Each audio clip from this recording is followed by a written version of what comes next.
Hola, este es un devocional del pastor Blair Neira. Somos la iglesia Familia Cristiana y esperamos que este podcast sea de bendición para su vida.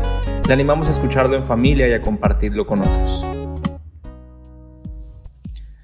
Hola, Dios les bendiga. Qué bueno poder estar juntos nuevamente en este tiempo de estudio de la palabra de Dios, esperando que lo que hemos hablado de las dos anteriores iglesias, la iglesia de Éfeso y la iglesia de Esmirna, haya sido una gran bendición para todos.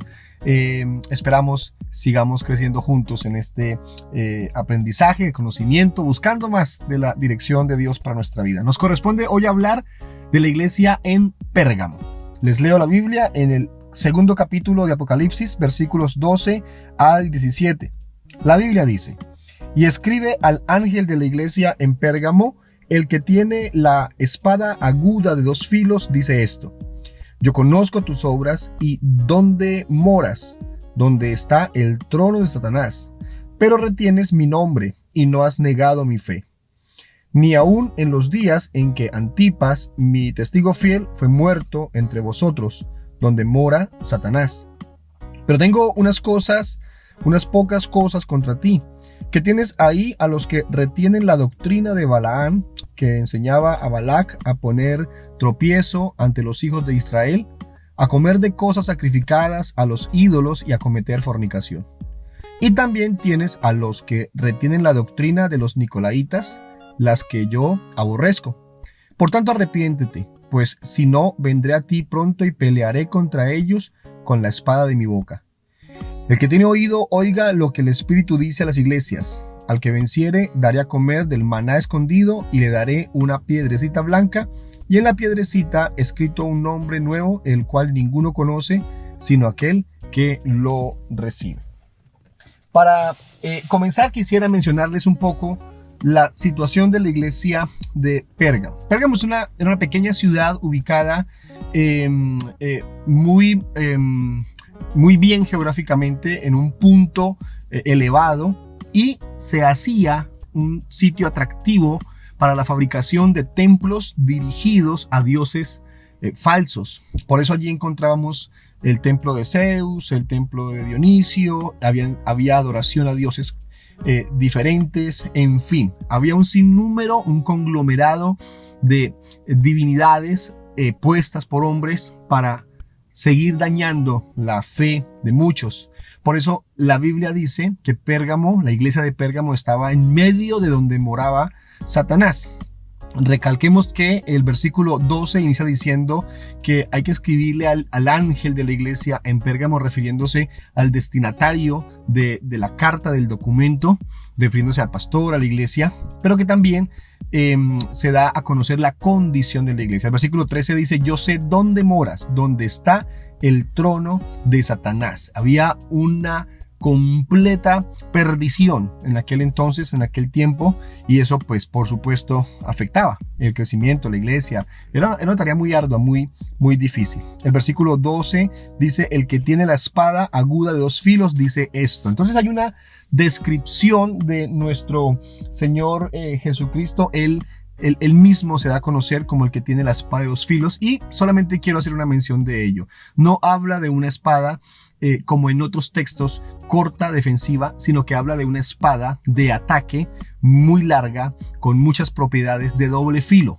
Es decir, que está hablando de la contundencia, del poder, de la autoridad, de la grandeza de nuestro Señor Jesucristo, y por supuesto su poder tan gigantesco que lo hacía más grande que cualquier emperador y cualquier rey de la época. Eso tenía que causar, por supuesto, escozor en muchas autoridades. Ahora, ¿cuál es la condición de la iglesia? Recuerda que está rodeada de un ambiente religioso pecaminoso. Había una problemática, había algo a favor, cosas buenas, cosas malas. Iniciemos con las cosas buenas. Versículo 13 dice: guardas fielmente mi nombre y no has negado mi fe, aún en los días de Antipas, mi testigo, mi siervo fiel, que fue muerto entre vosotros, donde mora Satanás. Entonces la iglesia en Pérgamo era una iglesia que, a pesar de la maldad que la rodeaba, guardaba su fe, se esforzaba por dar testimonio, se esforzaba por testificar de Cristo, Y yo quisiera animarte en esta hora en torno al diagnóstico que estamos haciendo con nuestra vida. ¿Qué tanto hemos guardado nuestra fe este año 2022? ¿Qué tanto hemos testificado de Cristo a otro? ¿Qué tanto hemos logrado mostrar a Cristo a través de nuestras acciones, a través de nuestras palabras, a través de nuestros comportamientos? ¿Qué tanto hemos predicado el evangelio? ¿Qué tanto hemos dicho sí a nuestro compromiso como cristianos de dar un buen testimonio? Y también, ¿por qué no medir si en algunas ocasiones posiblemente hemos negado nuestra fe por nuestras acciones, por nuestras malas reacciones, por nuestro proceder? Había un problema gravísimo en la iglesia. Ya hablamos de lo bueno. Ahora permítanme mencionarle algo muy negativo. El versículo 14 dice: pero tengo unas cosas contra ti, porque tienes ahí a los que mantienen la doctrina de Balaán, que enseñaba a Balac a poner tropiezo ante los hijos de Israel, a comer cosas sacrificadas a los ídolos y a cometer actos de inmoralidad. Y el versículo 15 dice: así tú también tienes algunos que de la misma manera mantienen la doctrina de los nicolaitas. Entonces, si lo bueno era que esta iglesia guardaba su fe, lo malo era que estaban permitiendo la falsa doctrina. Y bien vale la pena hacer hincapié, apreciado hermano, apreciado amigo, en lo destructivo, en lo dañino que es el permitir que nuestra iglesia, la iglesia donde asistimos, nuestra misma estructura doctrinal, personalmente, familiar, sea afectada por la falsa doctrina. Recuerde que una mala interpretación bíblica, una falsa doctrina, conlleva a una práctica espiritual equivocada. Es decir, muchas cosas que podríamos estar haciendo en nombre de una buena intención, en nombre de algo positivo, bien podría estarse haciendo de manera completamente antibíblica. Y es que muchos no se toman la tarea de revisar qué tan bíblicas son sus prácticas. Muchos hacen muchas cosas aparentemente espirituales, aparentemente bíblicas, sin revisar, sin confirmar. Y definitivamente son llevados por tradiciones, por cosas que han venido marcando su vida desde que comenzaron su vida cristiana, pero no hay un afán por medirlo. Mire, aquí la Biblia dice que permitían las prácticas de Balaán, un hombre que mucho tiempo atrás afectó al pueblo de Israel, enseñando cosas completamente malas en contra de Dios, en nombre de la sana predicación. Lo hizo enseñando, lo hizo engañando a la gente, y los llevó a pecar. Los llevó a pecar porque le ofrecieron dinero para que predicara eso. Igualmente, de los nicolaitas podemos decir que eran practicantes de asuntos inmorales que se infiltraban en la iglesia. Ahora usted dirá, pero es que habla de inmoralidad, de cosas pecaminosas, nosotros no vamos a hacer eso. Pero quién sabe, a pesar de que no tengamos esas prácticas, ¿qué otras cosas podemos estar haciendo producto de no estudiar consistentemente la Biblia, producto de no preocuparnos por la sana doctrina? Yo le animo, yo quiero invitarte en este día a que antes de que termine el año evalúes tus prácticas espirituales y no sigas haciendo cosas producto de la tradición, producto de que alguien te dijo o de que te funciona o de que te gusta, sino que vea la Biblia y revisa qué tan espirituales son las cosas que haces, y de paso estudia la Biblia conscientemente, consistentemente, sobre elementos bíblicos correctos para crecer en el conocimiento de la verdad. Mire, la Biblia dice que hay una invitación del parte del Señor a corregir lo que está mal en lo doctrinal. Y es que si no lo hacemos, estamos en problemas. El versículo 16 dice: por tanto, como tienes todos esos problemas doctrinales, arrepiéntete. Si no lo haces, vendré a ti pronto y pelearé contra ellos con la espada de mi boca.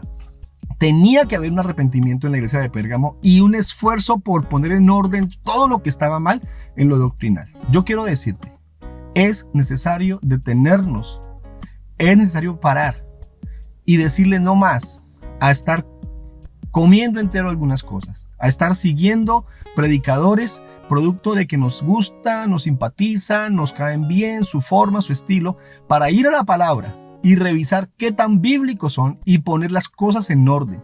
Quiero decirte, si no lo hiciste en 2022, hazlo en 2023. Estudia la Biblia, prepárate en el crecimiento doctrinal, asiste a la iglesia, a los estudios bíblicos que hay, crece en lo doctrinal.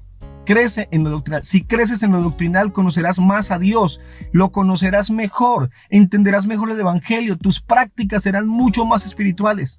Dile no más a esas prácticas que son únicamente resultado de tradiciones y busca un verdadero fundamento bíblico para todo lo que haces. La promesa es, versículo 17, el que tiene oído, oiga lo que el Espíritu dice a las iglesias, al vencedor le daré del maná escondido y le daré una piedrecita blanca y grabado en la piedrecita un nombre nuevo, el cual nadie conoce sino aquel que lo recibe. Tal parece que maná se refería a esa creencia judía de que hay un maná que está aún oculto, y a la creencia judía también de la práctica de guardar piedritas blancas, piedritas negras para ver la justicia de Dios cuando decidía. En fin, son elementos muy culturales, pero que lo que dejan ver es que hay recompensa, hay premio para el que dice no voy a seguir equivocado en mi doctrina, me voy a preocupar por crecer, por soltar esas cosas antibíblicas y hacer lo que es bíblico. 2023, que sea un año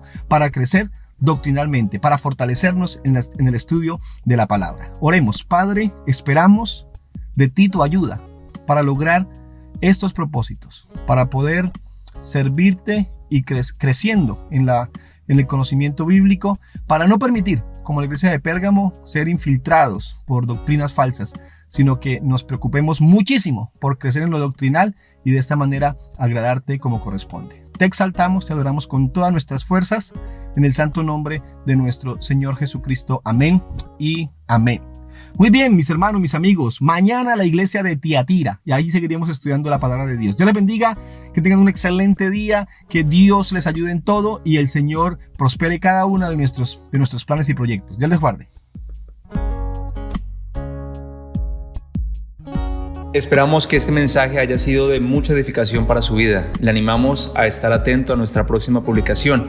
Si desea contactarse con nosotros, hágalo a través de nuestras redes sociales, en Villavicencio como @Familia Cristiana Villavicencio y en Acacias como @Familia Cristiana Acacias. Dios le bendiga.